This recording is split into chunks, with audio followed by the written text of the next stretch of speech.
Bonjour, bienvenue dans cette nouvelle vidéo sur l'horoscope du signe des Poissons en 2020. Alors donc on va parler donc des signes des Poissons, qu'est-ce qui vont leur arriver, quelles sont leurs influences. Mais avant toute chose, je voulais faire un petit point concernant les horoscopes, à savoir qu'un horoscope est une manière de faire des prévisions d'ordre général d'un thème astral. Donc il ne faut pas se fier uniquement donc à cette vidéo à ce qui va être dit car ça reste très général. C'est-à-dire qu'un horoscope, on prend uniquement le soleil pour établir, si vous voulez, des prévisions dites astrologiques. Mais en aucun cas, ça remplacera une consultation avec un astrologue où lui pourra établir avec plus de précision vos transits planétaires, étant donné qu'il y a d'autres facteurs essentiels donc, dans un thème astrologique, à savoir les autres planètes, les positionnements d'autres planètes dans votre thème, ainsi que les maisons planétaires, les aspects planétaires, etc. Les maîtrises et tout ça. Donc c'est pour ça qu'il faut savoir qu'un horoscope, ça ne sera jamais du 100%. Ça sera vraiment quelque chose. Enfin, ça vous donne une idée de ce qu'il peut y avoir comme influence, mais ça peut être très bien contredit. Si vous voulez un astrologue, donc ça risque d'être faussé en fait. Il y a des influences qui peuvent avoir lieu, mais il suffit que dans votre thème natal, il y ait quelque chose qui contredit cela, donc ce ne sera pas du tout, comment dire, euh, similaire à ce que vous avez pu voir dans l'horoscope. Donc c'est pour ça, c'est important de le dire. Je sais que beaucoup d'astrologues ne le disent pas. Je suis un des seuls, je dirais, alors sans prétention aucune, mais quand je regarde les vidéos de beaucoup d'astrologues qui font des horoscopes taureau, janvier, en 2020, bélier, enfin tous les signes, ils ne précisent jamais qu'un horoscope c'est jamais précis en fait. Que quelque part c'est même, on ne devrait pas en faire parce que c'est toujours en fonction du thème de chacun qu'on devrait regarder les influences planétaires. Comme on est tous différents, on a tous une vie différente, on a tous des, comment dire, qu'on soit taureau ou n'importe quel signe, enfin poisson, verso, etc. On n'aura pas tous les mêmes influences. Donc c'est pour ça que c'est l'horoscope, c'est général. C'est comme le signe. Le signe, on dit vous êtes poisson, donc vous êtes comme ça. Oui, il y a des tendances, mais pas seulement.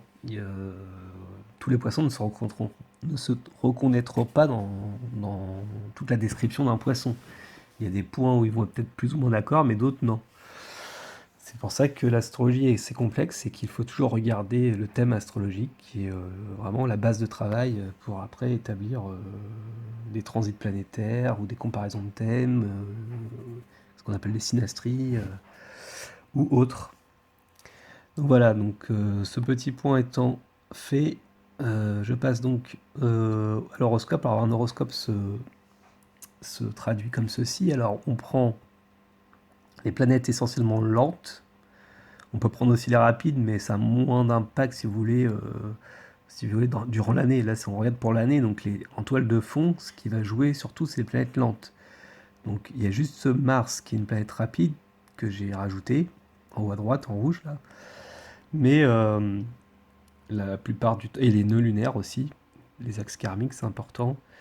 Mais sinon, le reste, c'est les planètes lentes, donc de Jupiter à Pluton. Alors, premier décan. Les premiers décans des poissons, donc ce sont les personnes qui sont nées donc entre le 21 février au 19-20 mars environ. Donc on va commencer par le premier décan.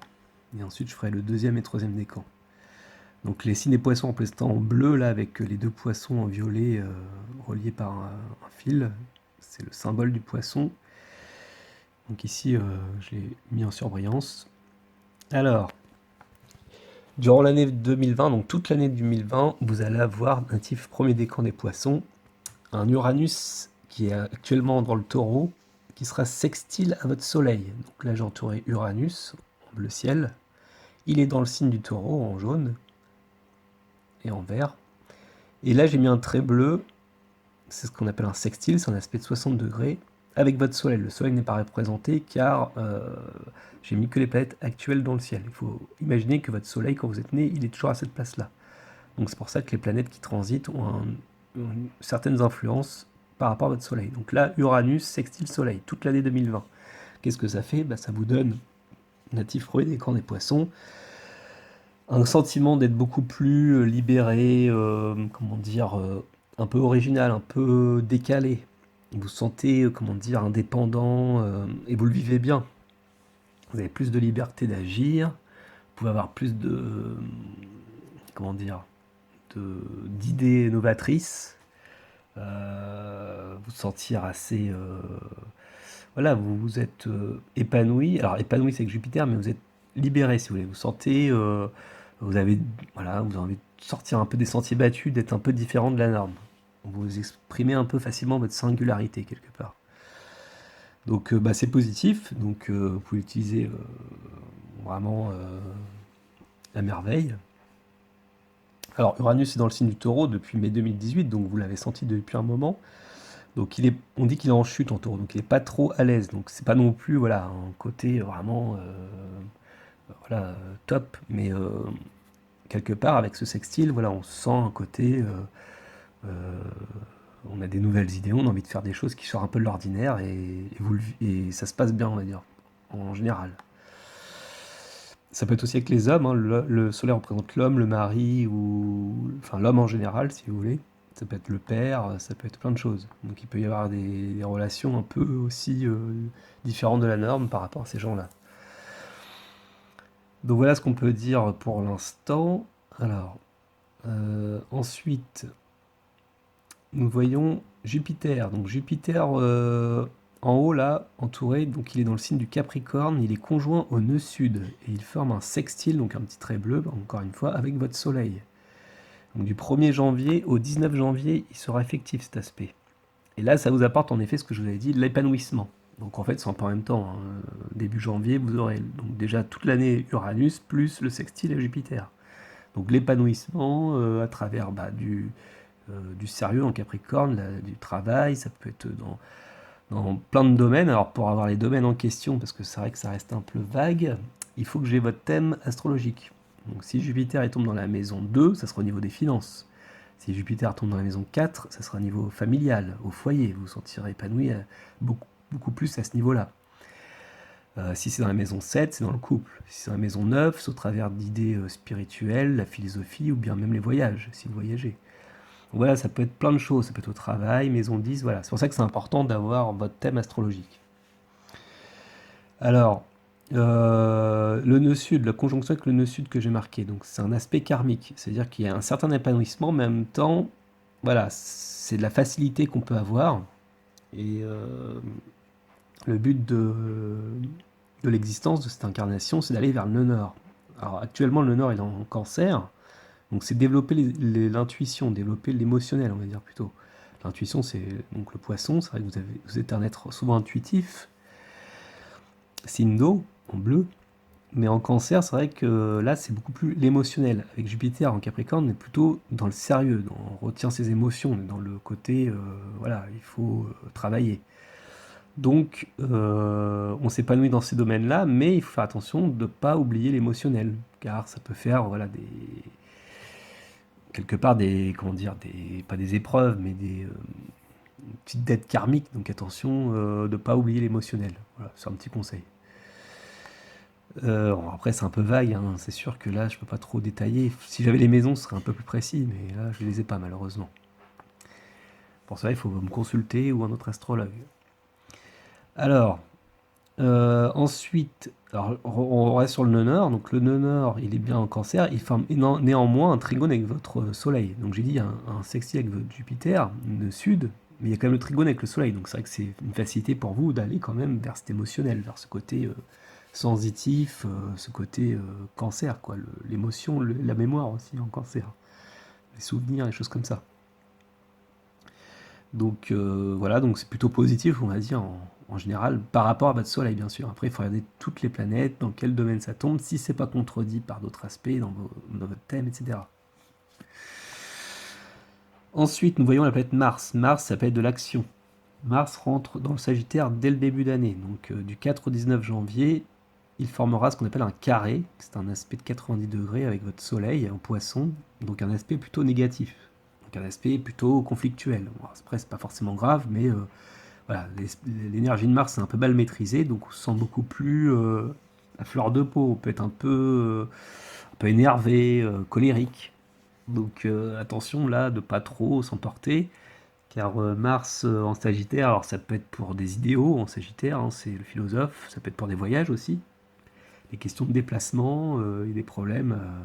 Donc attention, ça peut être les accidents hein, de route, de voiture ou autre, mais c'est pas forcément voilà 100% que ça peut être plein de choses, ça peut être c'est des possibilités si vous voulez, mais il faut pas voilà non plus voir au niveau psychologique, voilà, c'est en tout cas c'est l'agressivité. Mars carré Soleil, attention, on peut avoir des relations aussi avec les hommes, le père, enfin, les hommes en général, le mari, etc. Un peu tendu à ce moment-là. Donc voilà, c'est un exemple. Il faut toujours regarder le thème pour savoir si ça influe ou contredit.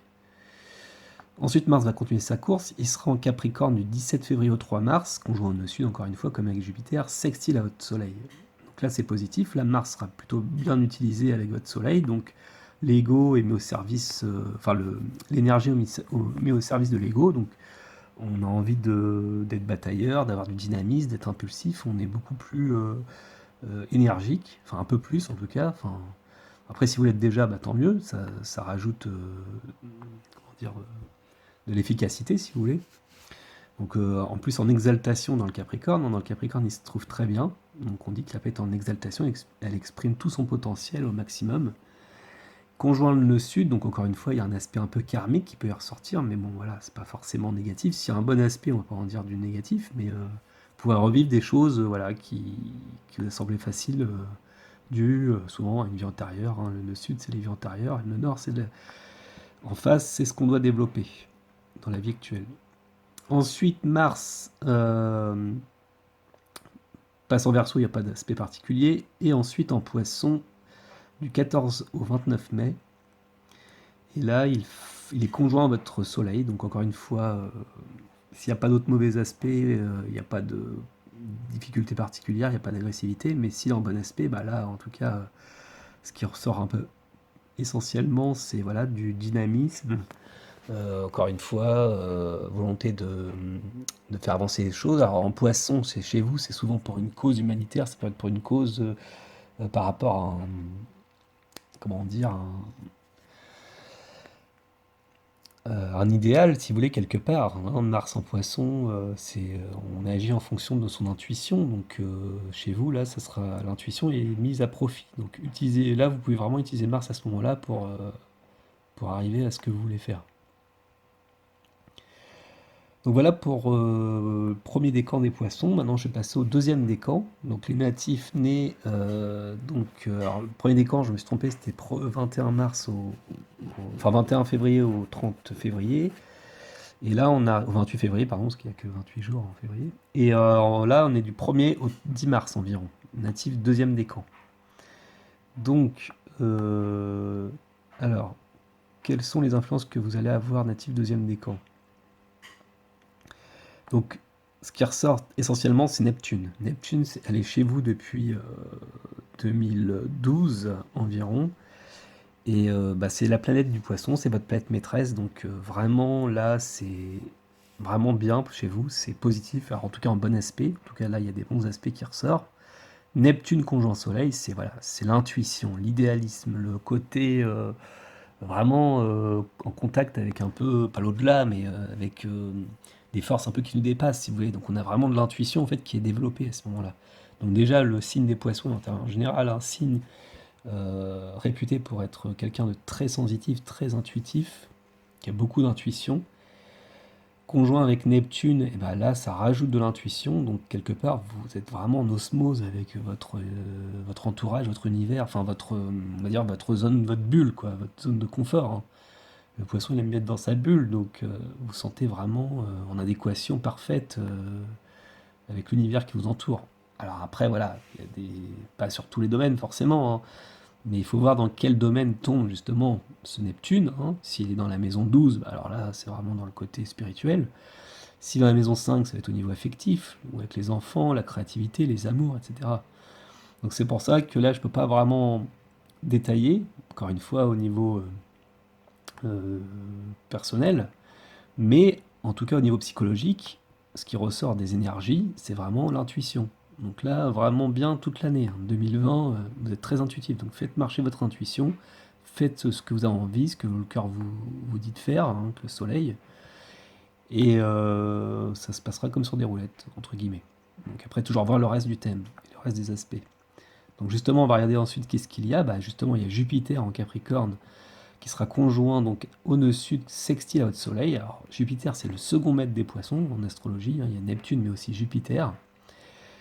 Alors là, c'est exceptionnellement bien, c'est-à-dire qu'un sextile avec deux planètes maîtresses chez vous, sur votre Soleil, du 16 janvier au 9 mars et du 3 août au 13 octobre, et ben ça vous rajoute en plus encore plus d'intuition, ça vous rajoute, comment dire, de l'épanouissement, vous pouvez vous sentir vraiment à l'aise dans plein de choses, tout fonctionne comme sur des roulettes en fait, dans ce que vous entreprenez, hein, Capricorne, hein, le côté structuré en même temps, enfin, si on veut établir des choses constructives et sérieuses.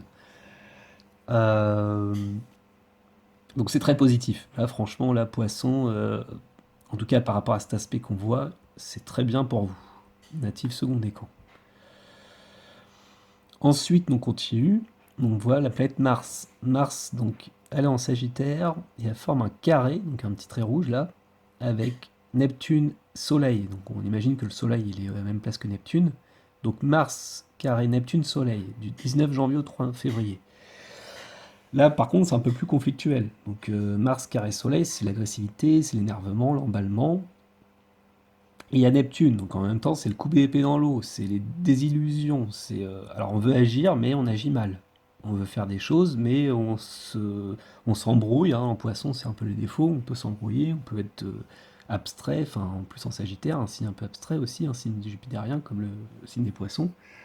Donc attention aussi au déplacement, à ce qu'on aurait voulu faire, prévoir, se déplacer, un voyage, n'importe quoi. On peut avoir des déceptions, ça peut être la météo par exemple, la pluie, alors qu'on voulait du beau temps, on pensait passer un...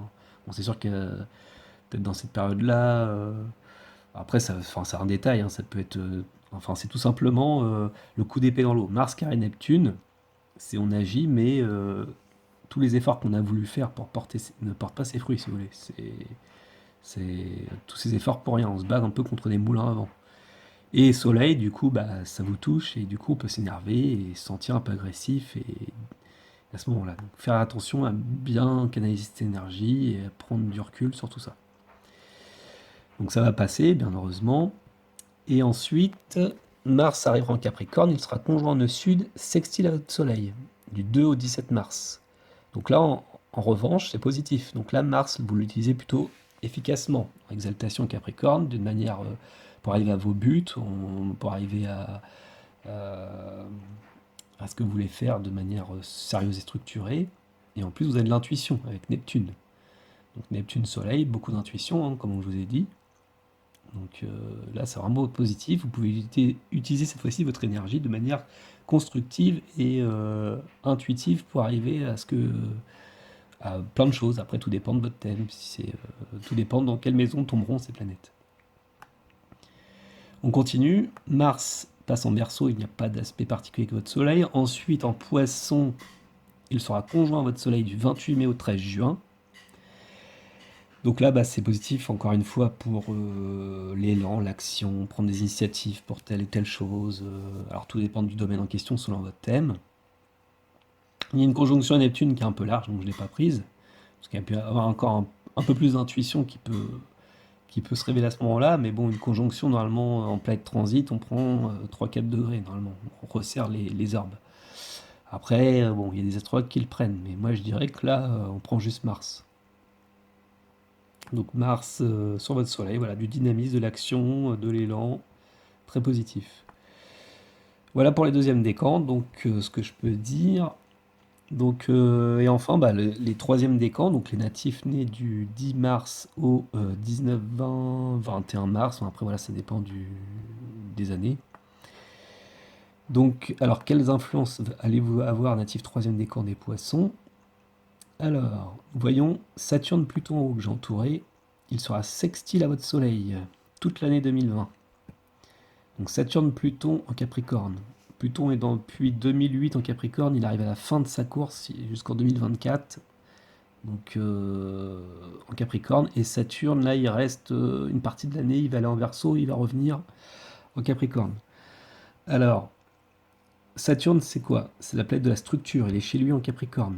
Pluton, c'est la planète de la transformation.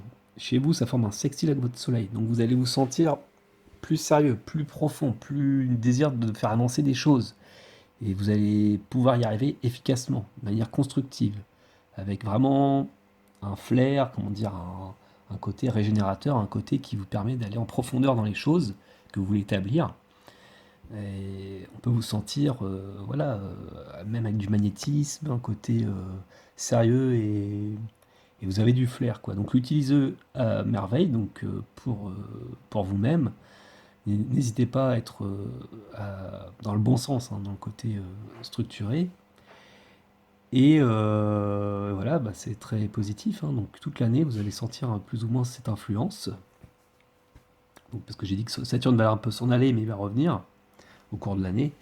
Mais voilà, euh, pour tout ce qui est se construire et refaire des choses, par exemple, sur une durée, ça peut être positif. Après, tout dépend dans quel domaine tombent ces planètes. Encore une fois, il faut avoir votre thème personnel. Donc si c'est en maison 5, c'est dans les amours, vous pouvez avoir des amours constructives à ce moment-là. Si c'est dans la maison 6, au quotidien, vous pouvez travailler, abattre un travail assez important, euh, aller en profondeur dans les choses, reménager votre quotidien, enfin ça peut être plein de choses quoi. Tout dépend de votre thème. Ensuite, il y a Jupiter qui arrive, donc du 4 mars au 2 août et du 24 octobre au 19 décembre. Parce qu'il va faire ce qu'on appelle un effet rétrograde, c'est-à-dire que la planète va arriver à cette position, Jupiter là en orange, mais elle va reculer à un moment donné. C'est un effet d'optique, donc il n'y aura plus l'influence, mais il va revenir à nouveau, du 24 octobre au 19 décembre. Alors là, ça rajoute, si vous voulez, de l'épanouissement. Vous allez vous sentir plus à l'aise, vous allez sentir épanoui dans ce que vous faites, vous avez confiance en vous, tout se passe bien. Enfin, il y a quelque chose qui fait que chez vous, vous vous sentez vraiment épanoui, en fait. Jupiter, c'est ça, en bon aspect. Donc ça rajoute vraiment du positif. Et en même temps, regarde ce qu'il y a là, juste après. Alors, il y a d'abord Mars qui fait ensuite, donc en Sagittaire, du 2 au 16 février, un carré avec votre Soleil. Donc là, le début d'année, enfin surtout le début du mois de février, un peu tendu, on va dire. Attention à l'agressivité. En tout cas, avec cet aspect-là, hein. Si dans votre aspect, dans votre thème natal, je veux dire, vous avez un aspect positif de Soleil-Mars, il ne sera pas négatif. Enfin, en tout cas, moins fort que ce qu'on peut voir là. Donc, si on prend juste cet aspect-là, Mars-Soleil, c'est de l'agressivité, de l'emportement, des colères, des disputes, quoi. Donc, en Sagittaire, pour des déplacements, voilà, encore une fois, pour des idéaux. Et donc, vous pouvez vous sentir un peu blessé, touché en poisson, quoi. Mais ça va passer. Ensuite, c'est ce que je vous disais tout à l'heure, voilà, Mars rejoint cette triple conjonction qui est exceptionnelle, qui arrive une fois tous les 500 ans, hein, Jupiter, Saturne, Pluton dans le signe des Capricornes. En astrologie mondiale, c'est un aspect extrêmement rare. J'aurai peut-être l'occasion d'en reparler. Et là, en plus, il y a Mars qui arrive. Il y avait la conjonction nord sud. Bon, le nœud sud, il s'éloigne parce qu'il fait marche arrière. Il fait l'inverse des autres planètes.